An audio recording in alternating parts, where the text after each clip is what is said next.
सोई हुई बारात पार्ट 2। हवेली अब पहले जैसी डरावनी नहीं रही। दीवारें चमक रही हैं, पुराने पेड़ हरे हो गए हैं। हवाओं में अब कराहट नहीं बल्कि शीतल संगीत सुनाई दे रहा है। भाई, ये तो मेकओवर शो लग रहा है। From haunted to happen in haveli. कहीं ये केबीसी का सेट तो नहीं बन गया? बाराती धीरे धीरे जागते हैं, कोई सिर खुजाते हुए, कोई जम्हाई लेते हुए। दूल्हा मनु अब भी अपनी शादी वाले लुक में खड़ा है, सहरे के नीचे घबराया हुआ। भाई, फुल वर्जन मत सुनाना, सिर्फ इतना कह देना, भूतिया हनीमून पैकेज। गांव का सरपंच तेजी से आता है, हाथ में एक पुरानी सी किताब लेकर। उसके चेहरे पर गहरी चिंता है। सरपंच जी, आप सब जानते थे? ये हवेली जिसकी शादी अधूरी रह जाए, उसकी आत्मा इस हवेली में कैद हो जाती है और हर 20 साल में एक बारात को फंसाकर अपनी शादी पूरी करानी होती है, वरना सब गायब। भाई, फिर तो अगली टर्न में हम हिस्ट्री बन जाते। पर कहानी यहीं खत्म नहीं होती। असली रहस्य तो अब खुलेगा। सब लोग सरपंच की बातों से चौंक जाते हैं। हवा में फिर से एक अजीब सी हलचल। तभी हवेली के बीचों बीच जमीन फटती है और उसमें से एक नई आत्मा बाहर आती है। ये आत्मा एक छोटे बच्चे की है जो बिल्कुल मासूम दिखता है, लेकिन आंखों में उदासी है। मेरी माँ की शादी अधूरी थी, लेकिन मेरे साथ भी नाइंसाफी हुई थी। तुम कौन हो? मैं उनकी होने वाली संतान जो कभी जन्म नहीं ले पाया। सभी लोग स्तब्ध रह जाते हैं। हवा एक बार फिर ठंडी हो जाती है। बच्चा आत्मा आगे बढ़ता है और अपने छोटे हाथों से मनु के सिर पर आशीर्वाद देता है। अचानक मनु के शरीर से सफेद रोशनी निकलती है, जैसे कोई बहुत बड़ी जिम्मेदारी हट गई हो। अब तुम सब आजाद हो और मैं भी। अब ये हवेली कभी किसी की बारात नहीं रोकेगी। सारी हवेली में उजाला फैलता है, जैसे सदी भर का अंधकार मिट गया हो। भाई, ये तो भूतों का मोक्ष समारोह हो गया। और हम इसका स्पेशल गेस्ट। हवेली के चारों ओर फूल खिलने लगते हैं। दीवारों पर सुंदर पेंटिंग्स उभर आती हैं। बारात वाले एक दूसरे को गले लगाते हैं। सब हंसते हैं। अब तो शादी की असली पार्टी करनी चाहिए। हॉरर नहीं, अब डीजे चाहिए।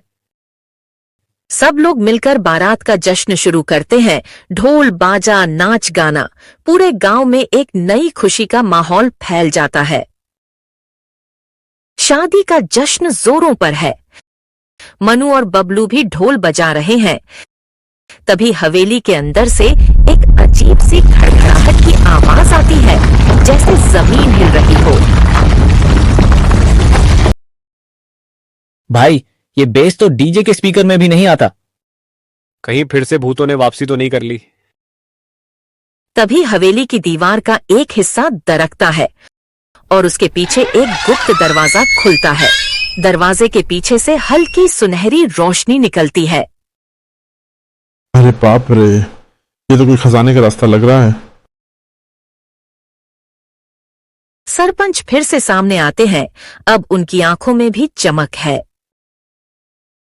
यह हवेली सिर्फ भूतों का घर नहीं थी, यह राजा हरिपाल सिंह की छुपी हुई दौलत का भंडार भी है, जिसकी रक्षा उसी आत्मा ने की थी। मतलब फुल हॉन्टेड ट्रेजर हंट। भाई, आज तो शादी के साथ बोनस हनीमून भी मिलेगा मालदीव में। सभी बाराती अब उत्सुक होकर गुप्त दरवाजे की ओर देखते हैं। मनु और बबलू सरपंच और कुछ बुजुर्गों के साथ अंदर जाते हैं। गुफा जैसी संकरी सुरंग में मशालें लेकर चलते हैं। चारों ओर दीवारों पर सोने की जड़ी हुई आकृतियां हैं। भाई, ये तो इंडियाना जोन्स हवेली वर्जन लग रहा है। बस सांप ना निकले, मैं तो डरता हूं।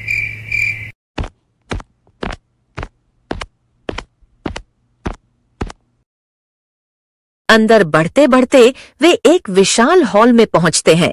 जहां बीचों बीच एक विशाल संदूक रखा है, जंग लगे ताले के साथ। सब ताले को खोलने की कोशिश करते हैं, लेकिन ताला अजीब है। कोई सामान्य चाबी नहीं लगती। ताले पर कुछ लिखा है। सच्चे दिल वाला ही इस खजाने का वारिस बन सकता है। मतलब चाबी नहीं, दिल की सच्चाई चाहिए। भाई तूने तो एग्जाम में भी नकल मारी थी, दिल की सच्चाई कहां से लाएगा? अब तो सच्चे मन से खोलने की कोशिश करनी पड़ेगी। मनु आंख बंद करके हाथ ताले पर रखता है और मन ही मन कुछ अच्छा सोचता है। तभी ताला खुद ब खुद खुल जाता है। संदूक का ढक्कन खुलता है। अंदर चमचमाते सोने के सिक्के, हीरे मोती, राजसी मुकुट और पुराने ऐतिहासिक दस्तावेज हैं। ये तो कई करोड़ों का खजाना है। भाई आज तो अपनी किस्मत खुल गई। लेकिन ध्यान रखना, ये खजाना गांव का है, पूरे गांव की भलाई के लिए इस्तेमाल होगा। बिल्कुल सरपंच जी, ये खजाना सबका है। सब लोग ताली बजाते हैं। हवेली में फिर से खुशी की लहर दौड़ जाती है। कुछ दिन बाद हवेली को नए सिरे से बनाया जाता है। स्कूल, अस्पताल और लाइब्रेरी खोली जाती है। गांव खुशहाल हो जाता है। मनु और बबलू अब गांव के हीरो बन चुके हैं। बच्चों को हवेली की रोमांचक कहानी सुनाते हैं। और याद रखना, अगर कभी बारात में नींद आने लगे तो समझ जाना, शायद कोई और खजाना इंतजार कर रहा है। एक रात जब सब सो रहे होते हैं, मनु को एक अजीब सपना आता है। सपने में वही बच्चा आत्मा फिर से दिखाई देता है, लेकिन इस बार उसकी आंखों में चिंता है। मनु भैया, हवेली में कुछ और भी छुपा है। अगर उसे ना रोका गया तो गांव फिर से मुसीबत में पड़ जाएगा। मनु चौंक कर उठता है। अब क्या नया बवाल है? वह तुरंत बबलू को फोन करता है। बबलू भाई, हवेली में कुछ और गड़बड़ है। फुल सीरियस मामला। भाई तूने फिर से रात के बाद छोले खा लिए क्या? मजाक छोड़, चल जल्दी। मनु, बबलू और कुछ बाराती रात में टॉर्च लेकर हवेली में पहुंचते हैं। सब तरफ सन्नाटा है, हवा भी बंद, एक अजीब डरावनी खामोशी। बेटा, अब तो गूगल मैप भी यहाँ रास्ता नहीं बताएगा। भूतों के लिए नेविगेशन चाहिए क्या? वे अंदर जाते हैं और अचानक हवेली की दीवार पर एक चमकती हुई लकीर दिखाई देती है, जैसे किसी ने उंगली से कुछ लिखा हो। मुक्ति अधूरी है। सब एक साथ चौंकते हुए। ये हवेली की रानी थी, रानी देविका। उनकी आत्मा अभी भी यहां फंसी हुई है। जब तक उनका आखिरी संदेश पूरा नहीं होगा, हवेली को शांति नहीं मिलेगी। हवेली के गहरे तहखाने में फिर से हलचल होती है। जमीन दरकती है और एक नया रास्ता खुलता है। सभी लोग डरते डरते अंदर जाते हैं। भीतर एक पुरानी तस्वीर लटकी है, जिसमें हवेली की रानी की तस्वीर है, जो बहुत उदास दिखती है। ये हवेली की रानी थी, रानी देविका। उनकी आत्मा अभी भी यहां फंसी हुई है। जब तक उनका आखिरी संदेश पूरा नहीं होगा, हवेली को शांति नहीं मिलेगी। तभी हवेली की दीवार से एक धुंधली परछाई बनती है। रानी देविका की आत्मा प्रकट होती है।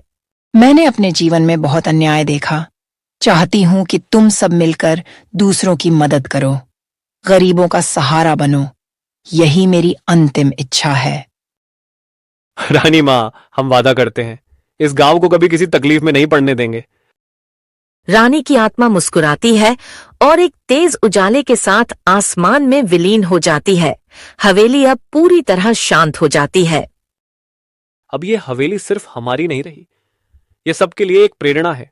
मनु और बबलू दोनों हवेली के बाहर खड़े होकर गांव की तरफ देखते हैं। गहरी खुशी और संतोष की लहर उनके चेहरों पर है।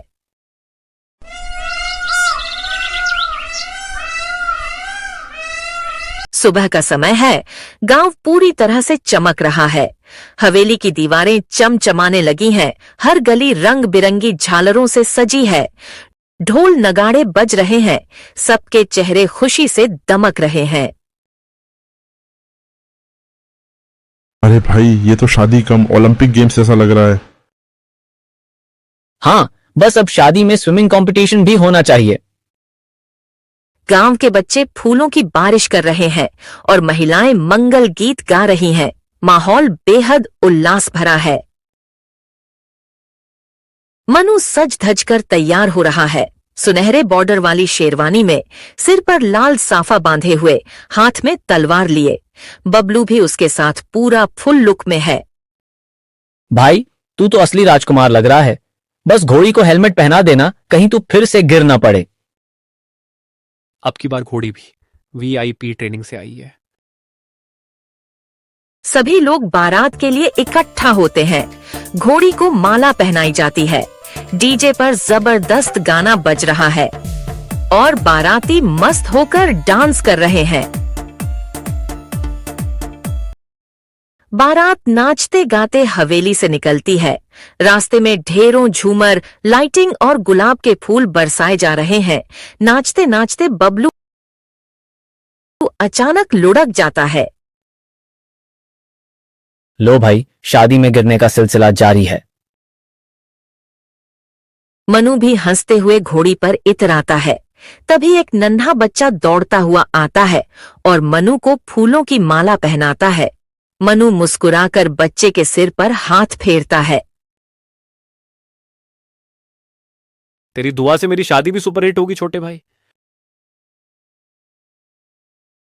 बारात मंडप पहुंचती है। दुल्हन का परिवार स्वागत के लिए तैयार है। दुल्हन, जिसका नाम गौरी है, पीले और लाल रंग के खूबसूरत लहंगे में बेहद प्यारी लग रही है। लो बिटिया, तुम्हारा राजा बाबू आ गया।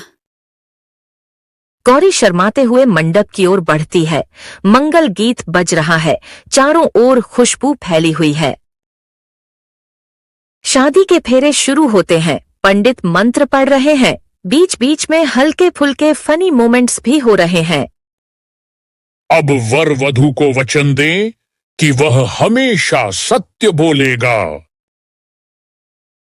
पहले कसम खाओ, रोज बर्तन धोने में मदद करोगे। हाँ हाँ, डिशवॉशर बन जाऊंगा। सभी हंस पड़ते हैं। शादी का माहौल बेहद हल्का और प्यारा हो जाता है। फेरे पूरे होते हैं। गौरी की विदाई होती है, आंसू भरी लेकिन प्यारी मुस्कान के साथ। आपकी दुआओं से ही नई जिंदगी शुरू कर रही हूँ माँ।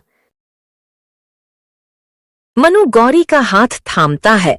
दोनों मुस्कुराते हैं। गौरी की जगह अब एक सजी धजी बैलगाड़ी है जो गांव के रंग को पूरी तरह दिखा रही है। दोनों उसी बैलगाड़ी से नए घर की ओर रवाना होते हैं। गांव वाले ढोल बजाते हुए विदाई कर रहे हैं। बच्चे गुलाल उड़ा रहे हैं और हवेली की सबसे ऊंची मीनार पर एक सफेद झंडा लहराता है, शांति और समृद्धि का प्रतीक। आज से हर साल इसी दिन हवेली महोत्सव मनाया जाएगा, प्यार, हिम्मत और एकता की याद में। गांव के हर कोने में अब खुशी है और हवेली अब डरावनी नहीं बल्कि पवित्र और शुभ मानी जाती है।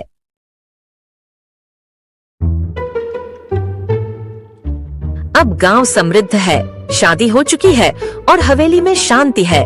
लेकिन हवेली ने अभी एक आखिरी तोहफा बाकी रखा है जो पूरे गांव को बदलकर रख देगा।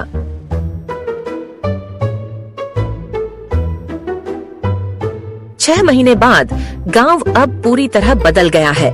नई सड़कें बन चुकी हैं, हर घर में बिजली है, स्कूल खुल गए हैं।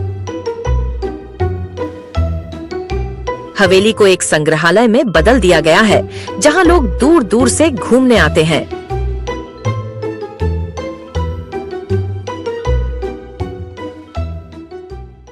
भाई, तूने तो गांव को स्वर्ग बना दिया। सब मिलके किया भाई, अकेला तो मैं भी गुम हो जाता। दोनों दोस्त हवेली के सामने बैठकर चाय पी रहे हैं और हवेली की चमकती दीवारें देख रहे हैं। एक दिन हवेली के म्यूजियम गाइड छुटकन सफाई करते हुए एक दीवार पर हाथ मारता है। अचानक दीवार में से एक दरवाजा खुल जाता है। ओ बाबा, दीवार में दरवाजा!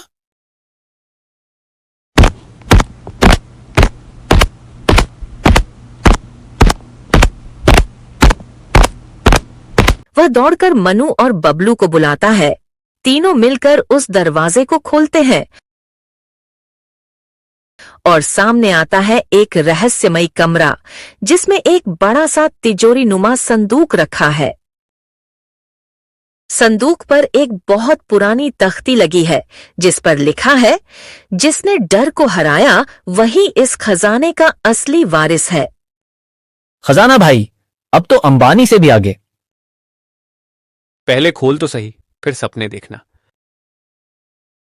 वे मिलकर ताले को खोलते हैं और अंदर मिलता है ढेर सारी किताबें, दस्तावेज और एक मोटी सी सोने की पट्टी। मनु किताबों को पढ़ता है और पता चलता है कि यह सब पुराने जमाने की खेती, व्यापार और गांव को बेहतर बनाने की विधियां में है। साथ में वह सोने की पट्टी असल में गांव के लिए निधि है। ये खजाना असली सोना नहीं, ये ज्ञान है, मेहनत है और गांव को महान बनाने का तरीका है। तो असली धन है सबको मिलाकर आगे बढ़ाना। दोनों दोस्त ठान लेते हैं कि इस खजाने का इस्तेमाल गांव की ओर तरक्की के लिए करेंगे। नया अस्पताल बनता है, कंप्यूटर सेंटर खुलता है, बच्चों के लिए स्पोर्ट्स ग्राउंड तैयार होता है। गांव का नाम अब दूर दूर तक फेमस हो जाता है, भारत का सबसे प्रगतिशील गांव के नाम से। देश भर से लोग हवेली और गांव देखने आने लगते हैं। एक बड़े आयोजन में सरकार के मंत्री खुद आकर मनु और बबलू को सम्मानित करते हैं। दोनों को ग्राम गौरव सम्मान दिया जाता है। जब दिल से, हिम्मत और दिमाग से मेहनत की जाती है, तब गांव से भी इतिहास रचा जा सकता है। पूरा गांव तालियों से गूंज उठता है। गौरी मंच पर आकर मनु को फूलों की माला पहनाती है। मनु मुस्कुराते हुए हाथ जोड़कर सबका अभिवादन करता है। उस रात हवेली के ऊपर एक चमकता हुआ उजाला दिखाई देता है, जैसे कोई अदृश्य शक्ति आशीर्वाद दे रही हो। मनु, बबलू और गांव वाले आसमान की ओर देखते हैं और दिल से महसूस करते हैं कि हवेली अब पूरी तरह मुक्त हो गई है। धन्यवाद हमें सिखाने के लिए कि सच्ची दौलत क्या होती है। धीरे धीरे हवेली की चमकती लाइट शांत हो जाती है, एक दिव्य मुस्कान के साथ। अब ये हवेली सिर्फ हमारी नहीं रही, ये सबके लिए एक प्रेरणा है। मनु और बबलू दोनों हवेली के बाहर खड़े होकर गांव की तरफ देखते हैं। गहरी खुशी और संतोष की लहर उनके चेहरों पर है। गांव के स्कूल में बच्चों को हवेली की कहानी सुनाई जाती है। मनु और बबलू खुद बच्चों को बताते हैं कि कैसे हवेली की रानी देविका की आत्मा ने उनका मार्गदर्शन किया और गांव को एक नया जीवन दिया। देखो बच्चों, हवेली का हर कोना एक कहानी है। रानी देविका की आत्मा ने हमें दिखाया कि सच्ची शक्ति केवल धन में नहीं बल्कि लोगों के दिलों में होती है। बच्चे उत्साह से सुन रहे हैं। स्कूल का पूरा माहौल प्रेरणादायक है। अब साल में एक बार हवेली महोत्सव मनाया जाता है। यह उत्सव पूरे जिले में फेमस हो गया है। लोग दूर दूर से आते हैं हवेली देखने, गांव की प्रगति को महसूस करने। ये उत्सव अब सिर्फ एक त्योहार नहीं बल्कि एक आंदोलन बन चुका है, एकता, भाईचारे और मेहनत का प्रतीक। इस बारात में हर साल कुछ नया जोड़ा जाता है। रंग बिरंगे फूल, नृत्य, संगीत और ढोल नगाड़े गांव की सड़कों पर गूंजते हैं। हमारी यह यात्रा यहीं खत्म नहीं होती। ये महोत्सव केवल शुरुआत है और हम सब मिलकर इसे और आगे बढ़ाएंगे। शादी हो गई, अब पार्टी का असली मजा आने वाला है। सभी लोग जोर से हंसते हैं और ढेर सारी तालियां बजाते हैं। रात को गांव के बीचों बीच एक बड़ी पट्टी पर सोई हुई बारात का फिल्म प्रदर्शन किया जाता है। गांव के लोग इकट्ठा होते हैं और कहानी के हर पल को महसूस करते हैं। जब फिल्म में मनु और बबलू की बहादुरी की कहानी सामने आती है, तब सभी लोग खड़े होकर तालियां बजाते हैं। गांव वाले सब एक साथ, मनु और बबलू जिंदाबाद। मनु और बबलू पर फोकस आता है। दोनों हंसते हुए अपनी आंखें सिक्त करते हैं। याद रखना, हम हमेशा इस गांव के लिए हैं। जो भी होगा हम साथ होंगे। और अगर किसी ने हमारी मदद मांगी तो फिर से सोई हुई बारात को जगाना पड़ेगा। फिल्म के बाद रात के अंधेरे में हवेली के अंदर एक हल्का सा उजाला दिखाई देता है, जैसे हवेली खुद खुश हो। मनु और बबलू हवेली में आते हैं और यह देखने के लिए कि क्या कोई और रहस्य अभी भी बाकी है। लगता है हवेली की आत्मा अब शांति से सोने जा रही है। तभी हवेली की सबसे ऊंची मीनार से एक तिरंगा झंडा फहराता है। यह झंडा शांति और समृद्धि का प्रतीक बन चुका है। हवेली की दीवारों पर अब कोई डर या रहस्य नहीं, बस प्रेरणा और विकास की कहानी है। अंतिम दृश्य में मनु और बबलू गांव की सड़क पर चलते हुए जाते हैं। सूरज की रोशनी गांव के ऊपर पड़ रही है और गांव के लोग खुशी से काम कर रहे हैं। नए बच्चे खेतों में खेल रहे हैं, महिलाएं अपनी दुकानों पर हंसी खुशी काम कर रही हैं।